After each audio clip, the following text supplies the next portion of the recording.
ঠিক কী কারণে পুকুর পাড় থেকে সব নেট আমি খুলে নিলাম সেটাই দেখাবো এই ভিডিওর মাধ্যমে। বন্ধুরা, আগের দিন আমি দেখিয়েছিলাম আমার ঘর কতটা কমপ্লিট হয়েছিল। তোমরা দেখতেই পাচ্ছ ঘরের চারদিকে কিন্তু বেড়া আমি দিয়ে দিয়েছি, শুধু গেটের জন্য ফাঁকা রেখেছি। আর এই জায়গাটা একটু বাকি আছে। ঘরের ভেতরে যে অংশটা মাটি আছে সেখানে আমি এই যে রাস্তা ভাঙার টুকরো, রাবিশ আর কিছু ইটের টুকরো আছে আমাদের, সেইগুলো নিয়েই ভালো করে আমি বিছিয়ে দেবো, যাতে বর্ষাকালের সময় মাটি যেন না ভিজে থাকে। তো এক করে সব পাথর টুকরোগুলো আমি নিয়ে ঘরের ভেতর ছুঁড়ে ছুঁড়ে রেখে দিচ্ছি। তার কারণ আমার হাতে একটু লাগা আছে, তাই জন্য একটা একটা করে নিতে হচ্ছে। তোমরা দেখতেই পাচ্ছ বন্ধুরা, আমি কিন্তু হাতে ব্যান্ডেজ পরেই কাজ করছি। তো পাথরগুলো অনেকগুলো ভেতরে আমি নিয়ে নিয়েছি। এবারে আমি বসবো সাজাতে। এক এক করে সব পাথরগুলো নিয়ে আমি আস্তে আস্তে সাজাতে আরম্ভ করে দিলাম।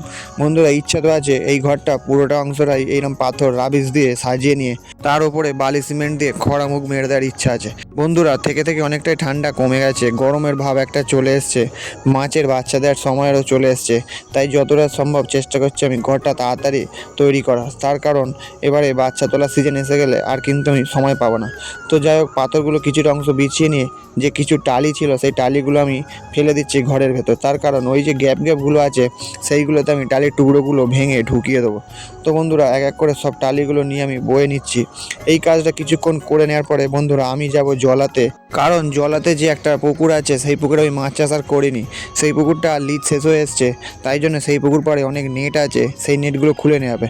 তো যাই হোক, এখানে একটা কি বড় ব্যাঙ দেখতে পেলে বন্ধুরা।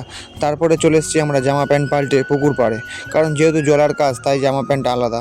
তো যাই হোক, এক এক করে সব নেটের দড়িগুলো কেটে আমি নেটগুলো টানা আরম্ভ করে দিলাম। কারণ এই নেটগুলোই নিয়ে গিয়ে আমি ওই ঘরটা চারদিকে দিয়ে দেবো। যেহেতু ওই ঘরটাতে আমার মাছের সাথে সাথে খরগোশও থাকবে, তাই যাতে ভামকটাস আক্রমণ না করতে পারে, তাই জন্যে নেট দিয়ে ঘেরা দরকার।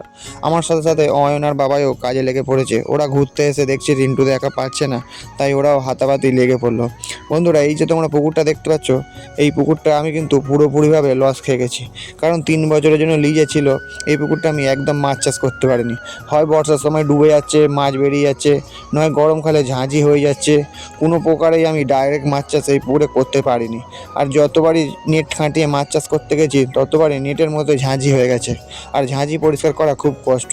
তো যাই হোক বন্ধুরা, এক করে পুকুরের চারদিকের যত নেট আছে সব তোলা হয়ে গেছে, শুধুমাত্র এই কোণের দিকে কিছুটা অংশ বাকি আছে। তারপরে অয়ন বাবাই সেটা টেনে তুলে দিল। তো বন্ধুরা, সব নেট টেনে মোটামুটি জড়ো করে ফেলেছি। এবারে পুকুরের ওপরে যে নেটগুলো পড়ে আছে সব টেনে টেনে আমি আস্তে আস্তে নিয়ে আসছি এক কোণে জড়ো করার জন্য। এই পারে চলে এসেছি, সব নেট এইখানেই জড়ো করব। তারপরে এক করে মাথায় করে নিয়ে বাড়ি যাওয়া হবে। বন্ধুরা দেখো, নেট হু করে আসছে। এখানে মোট 3টে রিল দিয়ে আমি এই পুকুরটা ঘিরেছিলাম, তার মানে অনেকটাই নেট পাওয়া যাবে, আর ওই ঘরটা অনায়াসে ঘেরা হয়ে যাবে। তো বন্ধুরা, কিছুটা অংশ আমি মাথায় করে নিয়ে যাওয়ার পরে দেখলাম যে খুব অসুবিধা হচ্ছে, তাই জন্য আবার টেনে জড়ো করে পাট পাট করে টেনে টেনে নিয়ে যাচ্ছি। তার কারণ এতটা অংশ মাথায় করে নিয়ে যাওয়া খুবই কষ্টের ব্যাপার। তো বন্ধুরা, নেট আমরা টেনে টেনে আস্তে আস্তে বাড়ির কাছে মোটামুটি চলে এসেছি। সবাই আমাকে হেল্প করেছে, অয়ন, বাবা, ইউজান। তো বন্ধুরা, আজকের ভিডিও এই পর্যন্তই। আবার দেখা হবে আগামীকাল অন্য কোনো ভিডিও নিয়ে। আর আপনারা ভিডিওটি যদি ভালো লেগে থাকে তাহলে একটি লাইক করবেন, আর যদি কোনো কিছু জানার থাকে তাহলে কমেন্ট করবেন।